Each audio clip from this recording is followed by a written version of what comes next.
한번 볼게요. 아까 제가 강조했잖아요. 이 지금 유다인들이 대적들을 죽이는 것은요, 선제 공격이 아닙니다. 전쟁에 관해서 제가 강의 한 80페이지에 적어놨는데 언제 한번 주일에 기회가 되면 자세히 한번 다루려고 하는데 간단하게 얘기해 볼게요. 여러분 질문해 볼게요. 기독교인으로서 우리가 전쟁에 대해서 어떤 관점을 가져야 될까요? 전쟁이 가능할까요? 전쟁 가능하다. 안 된다. 어떻게 해야 되지? 우리가 사실 아리까리한데요.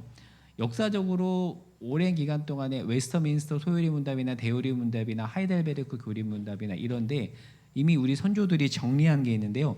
전쟁에 대한 기독교적인 관점은 총 3가지입니다. 첫 번째는 평화주의예요. 평화주의는 어떠한 일이 있어도 전쟁은 절대 안 된다라는 게 평화주의 입장입니다. 그래서 이 평화주의 입장을 가진 교파 중에 하나가 이제 제세례파들인데, 제세례파들은 그래서 공격을 당하면 그냥 죽었었어요. 여러분 그런 유명한 사례가 하나 있죠. 웰렘스라고 했던 사람인데요. 대적이 자기를 죽이려고 쫓아오는데 도망 다니다가 자기를 죽이려던 사람이 강물에 빠진 거예요. 근데 이 제세례파는 생명을 굉장히 중요시 여기고 말씀을 문자적으로 지키는 그런 사람인데, 여러분이라면 어떻게 할 것 같아요? 나를 죽이려는 사람이 지금 강물에 빠져서 죽게 됐어요. 근데 이 사람이 자기 신앙의 근거에서 그 사람을 살려냅니다. 그리고 그 사람에 의해서 죽어요. 이게 굉장히 펀더멘털한 평화주의자들이에요. 근데 이러한 평화주의 입장을 가진 분들이 지금도 많이 있습니다. 대표적으로 우리가 잘 아는 학자 중에 한 분이 스탠리 하우어스, 이런 분들이 유명하죠. 한나의 아이 이런 책을 쓰신 스탠리 하우어스는 대표적인 평화주의자인데요. 자, 두 번째는 행동주의인데 모든 전쟁을 정당화하는 입장이 행동주의입니다. 그런데 그러니까 웨스터민스터 소요리 문답이나 데오리 문답 같은 신앙 고백서에서는 기독교적인 전쟁 입장을 just war라고 얘기해요. 정당한 전쟁론입니다. just war. 제가 강의 안에다가 just war에 대해서 자세히 적어놨는데 82페이지에 보면은 정당한 전쟁론 just war라고 되어 있죠. just war. 그러니까 just war는 뭐냐면 지금 유다인들이 정당방위로 맞섰잖아요. 선제 공격을 한 게 아니라 상대방이 공격을 했을 때 정당방위로서 맞선 겁니다. 그래서 just war인 거죠. 정당한 전쟁이죠. 그래서 이것을 정당한 전쟁론이라고 이야기하는데 83페이지 그 밑에서 어거스틴의 말을 한번 읽어볼까요? 보이시죠? 다른 사람들의 주장 어거스틴이 여호수아를 주석하면서 정당한 전쟁은 악을 시정하기 위한 전쟁이며 한 국가는 시민들이 범한 잘못을 바로잡거나 또는 침해된 권리를 회복하도록 해야 된다는 이유로 불가피하게 정당한 살인을 허용했어요. 물론 보니파키우스에게 보낸 편지에서 전투 시에 적군을 죽이는 일은 불가피한 일이지만 결코 그렇게 하길 바라는 욕망에서는 해서는 안 된다고 돼 있어요. 그러니까 정당방위로서 누군가를 죽일 수 있지만 정말 죽이려고 하는 욕망으로 해서는 안 된다. 그러니까 정당한 전쟁론이 오용될 수 있음을 생각을 한 거죠. 그래서 다음 페이지 보면 실제로 이런 일이 많은데요. 이 정당한 전쟁론이 역사적으로 오용된 경우가 굉장히 많은데 85페이지 마이클 리부스 그 내용 한번 볼까요? 마이클 리부스라는 영국의 굉장히 유명한 학자인데요. 이런 얘기를 해요. 인간의 죄성이 정전론과 만났을 때 내가 선제 공격하고 싶었던 마음을 정당한 전쟁이라는 이름으로 포장해서 공격하는 경우가 있다라는 거예요. 왜요? 인간은 죄인이잖아요. 제가 리부스 말을 읽어볼게요. 그는 이단을 억제하는 데 있어서 무력 사용을 옹호하는 방식으로 글을 쓰기 시작했다.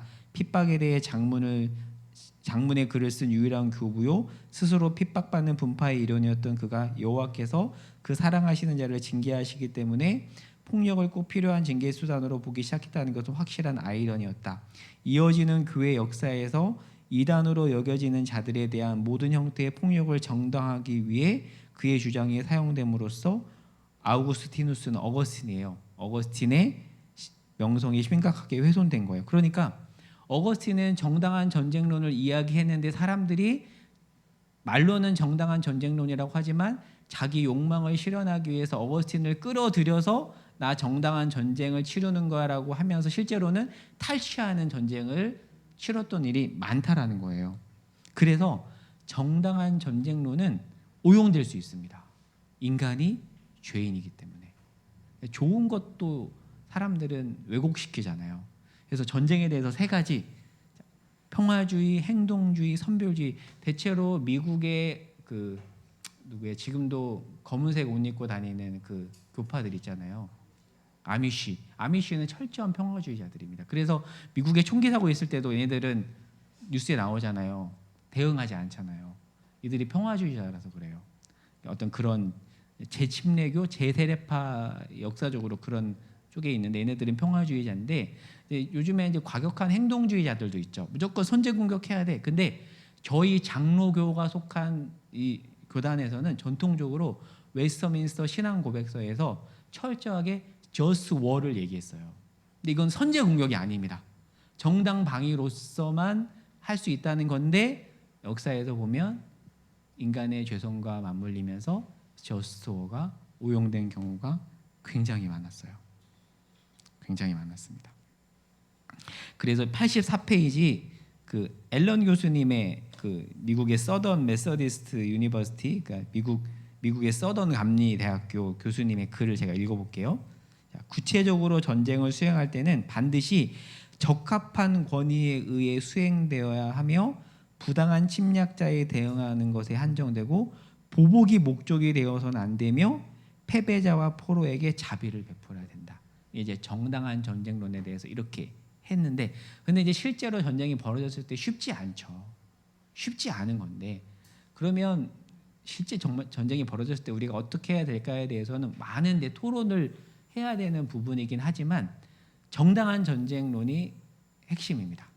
근데 이제 그 아미시 공동체 같은 경우는 산상순을 얘기하거든요. 오른뺨을 치고도 왼뺨을 돌려대고 그대로 우리가 받는 게 예수님의 방식이 아니냐. 십자가에서 예수님이 대항하지 않고 죽으심으로써 구원을 이루시지 않았냐, 또 이렇게 주장하기도 하는데, 실제 현실에서 적용할 때는 그 원칙은 맞지만 때로는 공격할 때 만약에 마냥 당하고 있으면 어떻게 돼요? 그 끝나는 거잖아요. 그러니까 정당 방위로서 대응할 수 있다. 이게 이제 저스트 원인데, 애써서 마지막에 불임절 때 유다인들이 반응한 것은 엄밀히 말하면 저스트 워죠. 만약에 평화주의였다면 끝장나는 건데 저스트 워로서 그들이 대응을 한 겁니다. 자, 이제 마지막 9장 31절 볼까요? 9장 31절, 9장 20절 쭉 보시고요. 살펴봐죠. 9장 31절에 보면 중요한 표현이 나오는데, 정한 기간에 이 불임일을 지키게 하였으니 이는 유다인 모르드게와 왕후 에스더가 명령한 바와 유다인이 금식하여 부르짖은 것으로 말미암아 자기와 자기 자손을 위하여 정한 바가 있습니다. 그러니까 불임절을 제정한 이유가 자손을 위해서래요. 그러니까 불임절이라는 절기를 꼭 안 만들고도 신앙을 지킬 수 있잖아요. 근데 왜 하필이면 형식적인 절기를 만들었는가? 절기가 있음으로써 기억하게 되잖아요. 제가 그와 관련해서 90페이지에 적어놨네요. 이제 거의 끝났습니다. 이제 이 내용을 좀 나눠볼게요. 자, 이 도표가 무엇을 의미할까요? 신앙의 내용과 신앙의 형식. F가 뭐냐면 faith예요. 믿음의 1세대. 보통 믿음의 1세대들은 신앙의 내용도 있고요, 형식이 있어요. 그래서 뭐 예를 들면 뭐 주일 성수, 뭐 나름 형식이지만 그런 형식이 있단 말이에요. 금식도 하기도 하고. 그런데 2세대로 가면, 제가 강의안 적어놨는데 91페이지에 있는 네모 박스를 보면서 읽어볼게요. 이 라브리 대표였던 성인경 목사님의 글인데요. 신앙의 1세대는 신앙의 내용과 형식을 다 가졌죠. 그런데 2세대로 가면 2세대들이 신앙의 내용과 본질은 받지 못한 채 부모로부터 형식만 받을 때가 있어요. 그래서 뭐 한국으로 예를 들자면 요즘 세대들은 그렇게 생각하잖아요. 굳이 추석이나 명절 지킬 필요 있어? 근데 그 추석이라는 명절에는 형식이지만 내용도 있잖아요. 그러니까 내용이라는 본질이 형식이라는 그릇에 담겨 있는데, 2세대로 가면 형식만 전달되다 보니까 형식에 대해서 반감을 갖게 되고, 그게 시간이 흐르면 페이스 3세대, 4세대, 5세대로 가면 이 성희경 목사님의 지적이에요. 내용과 형식을 다 잃어버리게 된다. 근데 요즘에 이제 신앙 2세대, 3세대들에게 나타나는 모습이 이렇지 않을까라고 하는 건데요. 그런 면에서 신앙의 형식화는 문제지만 형식을 어느 정도 잘 가르쳐 주는 건 필요한 것 같아요. 왜냐하면 그릇이니까. 근데 이제 요즘 세대들은 이 형식화에 대한 반발 때문에 거부를 하죠. 그래서 이제 우리의 고민은 어떻게 하면 본질을 담는 그릇이라는 이 형식을 잘 후세대들에게 전달해 줄 수 있을까? 우리가 고민해야 되는 거겠죠. 저도 이제 집에서 늘 애들한테 하는 잔소가 QTN이 형식이잖아요. 근데 형식화는 문제지만 어찌됐건 그 형식 안에 본질이 담겨 있기 때문에 이제 인격적으로 형식을 가리키죠. 근데 이제 이 형식화가 무너지면 결국에는 이렇게 된다는 거예요. 페이스 1, 페이스 2, 페이스 3, 4, 5세대까지 가면 형식과 내용까지 다 없어지게 된다. 그런 내용을 91페이지에 담아놨는데요. 한번 눈으로 읽어보시면 좋을 것 같아요. 그래서 그런 얘기를 해요. 이분이 이제 디모데가 하나의 신앙의 모범인데 디모데에게는 집에서는 할머니와 엄마가 있었죠. 외조모 로이스와 어머니 유니게가 있었는데 교회에서 누가 있었죠? 바울이 있었죠. 다 필요하다. 부모도 필요하고 교회 선생님도 필요하다. 그런데 부모가 없으면 또 하나님께서 교회에 있는 선생님을 통해서도 신앙을 이어가게 하시는 것 같기도 해요. 저는 근데 모태신앙이 아니다 보니까 어떻게 보면 집에서 디모데처럼 로이스와 유니게 없이 교회 선생님을 통해서 신앙을 배운 사례인데 또 그렇게도 신앙을 배우기도 하지만 가장 좋은 것은 같이 가는 거다. 그 내용을 적어놨습니다. 자 이제 마지막 불임절하고 마칠게요. 이게 지금 유대인들이 불임절 때 하는 건데 이렇게 코스튬 옷을 입고요. 이게 먹는 과자인데 하만타센이라는 과자인데 하만의 귀라는 뜻이래요. 우리가 좀 끔찍하죠. 지금도 이 하만타센을 불임절 때 유대인들이 먹는다고 합니다. 약간 할로윈과 비슷한 느낌이죠. 그래서 요것만 마지막 컷인데요. 강의안은 없는데 약간 변질이 돼서 폭식과 과음으로 변한대요. 마치 라마단 기간에 금식 끝나면 밤에 폭식하잖아요. 무슬림들이 그렇게 지금의 이 불임절은 약간 형식인데 내용은 조금 사라지고 폭음과 과음으로 변한 것 같고요. 그래서 불임절 때 에스더를 읽거든요. 유대인들이 특별히 2장 5절, 8장 15절에서 16절, 10장 3절을 큰 소리로 읽는데요.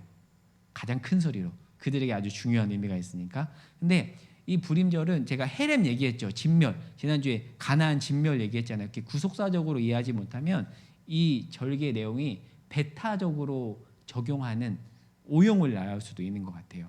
그리고 에스더를 읽다가 하만이 나오면 하만이라는 이름이 나올 때는 아이들이 큰 소리로 야유하면서 읽고요. 장난감이 있는데 장난감을 막 두드리면서 읽면 돼요. 언제요? 불임절 때. 그것은 아말렉에 대한 기억을 지우기 위해서 지금 유다인들도 그렇게 한대요. 저도 실제 유대인들을 직접 만나본 적은 없어가지고 궁금하긴 해요. 하만타센 과자 먹고 가면 무도회 코스튬, 그다음에 하만 때리기 풍수 뭐 인형 같은 거 갖다 놓고 그런 것도 한대요. 네. 핵심은 사실 이런 거는 약간 겉모습이지만 핵심은 숨어서 일하시는 하나님 역전의 은혜를 기억하는 절기. 이게 불임절이고 그리고 절기는 내용을 담은 그릇이지만 유익이 있다. 지나친 형식화가 문제지 형식을 버리는 것은 또 다른 문제를 낳을 수 있다. 그 내용을 이렇게 담아놨습니다. 근데 마지막 10장 이제 끝이 났죠. 10장은 아주 짧습니다. 10장 약간 해피엔딩처럼 끝이 납니다. 아하수에로 왕이 모든 본토와 바다 섬들로 하여금 조공을 바치게 했고 모르드게가 높아지죠. 유다인 10장 3절 마지막 볼까요? 유다인 모르드게가 아하수에로 왕의 다음이 되고 유다인 중에 크게 존경받고 그의 허다한 형제에게 사랑을 받고 그의 백성의 이익을 도모하며 그의 모든 종족을 안위하였더라. 자, 이렇게 해서 지나갑니다. 이렇게 끝이 납니다.